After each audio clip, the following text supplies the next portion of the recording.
샌프란시스코의 상공회의소에서 매년 여론조사를 실시를 하는데 이 며칠 전에 최근에 나온 여론조사 결과를 발표를 한 걸 보니까 드디어 이제 샌프란시스코에서도 주민들이 뭔가 좀 위기의식을 좀 느끼고 있는 것이 아니냐 이런 이야기가 나와서 전해드리려고 합니다. 상당히 많은 주민들이 경찰 더 늘려야 된다라는 이야기를 했다고 합니다. EMC 리서치라는 데에서 5월 24일부터 31일까지 실시한 여론조사에서 거주자의 80%가 최근 범죄가 더 심해진 것으로 나타났다라고 답변을 했고요. 그러니까 8명, 10명 중에 8명은 야, 범죄가 늘었어 라고 이야기하는 겁니다. 그럼 뭐 진짜로 범죄가 많이 늘었다라는 이야기겠죠. 76%의 거주자가 범죄가 많은 지역에서 더 많은 경찰이 있기를 바란다. 그러니까 뭐 지역마다 이제 우범 지역이라는 것이 있지 않습니까? 도시라고 해서 모든 도시가 다 범죄가 늘어나는 것은 아닐 테니까. 그런데 이 우범 지역 같은 경우에는 특별히 경찰력이 더 늘어났으면 좋겠다라는 이야기가 나왔다라는 것이죠. 그런데 이러한 그 답변은 어떤 성별이라든가 나이라든가 민족, 그다음에 뭐 공화당이다 민주당이다라는 것 이런 것 차이 없이 주택을 가졌느냐 안 가졌느냐 이런 것과도 관계없이, 그러니까 부의 관계없이 거의 모든 종류의 사람들한테서 비슷하게 나온 결과다라는 겁니다. 그러니까 상당히 주민들 사이에서 큰 공감대가 만들어져 있다라는 것이죠.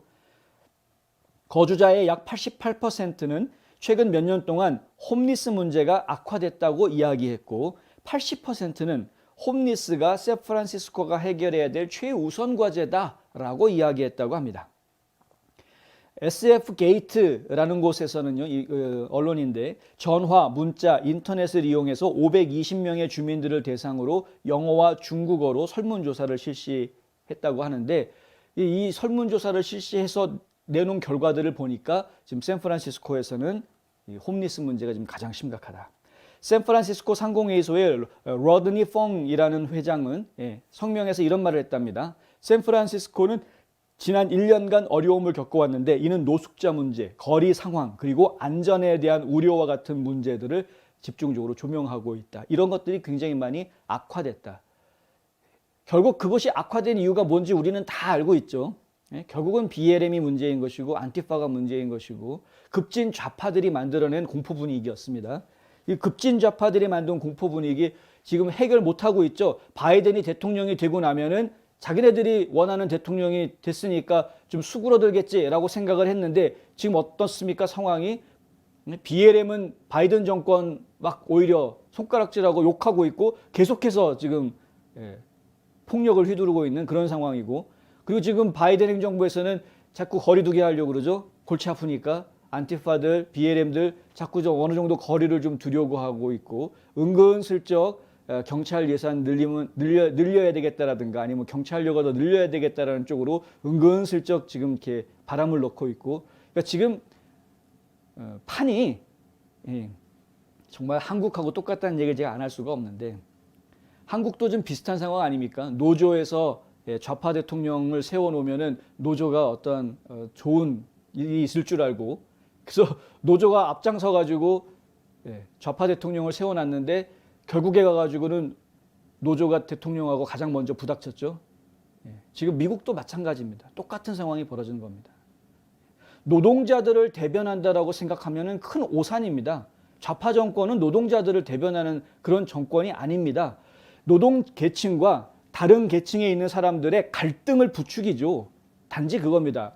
갈등을 부추겨서 이용하는 것뿐입니다. 이용을 하고 그 사람들이 하는 건 뭐냐면은 조금 떡국물 떨어뜨려 주는 척 하면서 먹을 거 하나 좀 떨어뜨려 주는 척 하면서 결국은 본인들의 정권을 계속 권력을 유지하려고 하는 권력욕에 사로잡혀져 있는 이 사람들이 바로 급진 좌파들이다. 저희가 그걸 지금 잘 파악을 해야 되는 것이죠. 그것을 잘못 놓치면 저 사람들은 인권을 중요하게 생각하는 사람들이고 저 사람들은 평등을 중요하게 생각하는 사람들이고 노동자들을 대변해 주는 사람들이고 이런 식으로 잘못된 생각을 지금 주입받고 있는. 근데 이렇게 잘못된 생각을 가지고 계신 분들이 너무너무 많습니다. 왜냐하면 모르니까. 모르기 때문에 그런 것이죠. 알려드려야 되는데.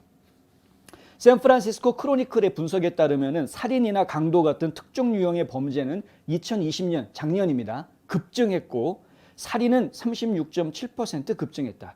샌프란시스코 경찰의 데이터에 따르면은 최근 좀도둑도 22%가 늘어났다. 왜 좀도둑이 늘어나겠습니까? 집에 현금들이 있으니까. 어떻게 해서 집에 현금들이 생겼습니까? 여기저기서 공짜로 돈들이 막 들어오니까. 좀도둑들이 늘었다. 샌프란시스코 경찰서에서 1억 2천만 달러를 예산을 삭감하겠다라고 약속을 했던 샌프란시스코 시장 런던 브레이드가 5월에 범죄가 가장 많은 도시로 기록된 텐더로인하고 미드마켓 지역에 경찰력 증강하겠다라고 발표를 했답니다. 경찰 예산을 1억 2천만 달러를 줄이겠다라고 했던 시장이 특정 지역에다가 경찰력을 더 증강하겠다 이렇게 이야기했다는 것은 저희가 생각해 볼 필요가 있다. 뭔가 시사하는 바가 있는 것이죠. 브리드 시장은 모든 거주자와 근로자들은 안전하다고 느낄 자격이 있다. 당연한 말입니다. 도시의 이 지역은 계속해서 해결해야 될 많은 도전에 직면해 있다. 그것도 뭐 당연한 이야기겠죠.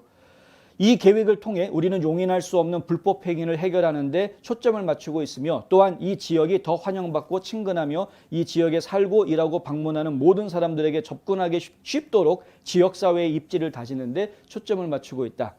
말은 그럴듯합니다. 말은 그럴듯한데 좀 솔직하게 얘기했으면 좋겠습니다. 법과 질서를 세우는 것이 모든 주민들에게 이롭다. 법과 질서를 해치려고 하는 사람들은 결국은 우리 사회의 적이다. 딱 단순하게 이야기할 수 있는 건데 엄청 빙빙 돌려가지고 이야기를 하죠. 갑갑합니다.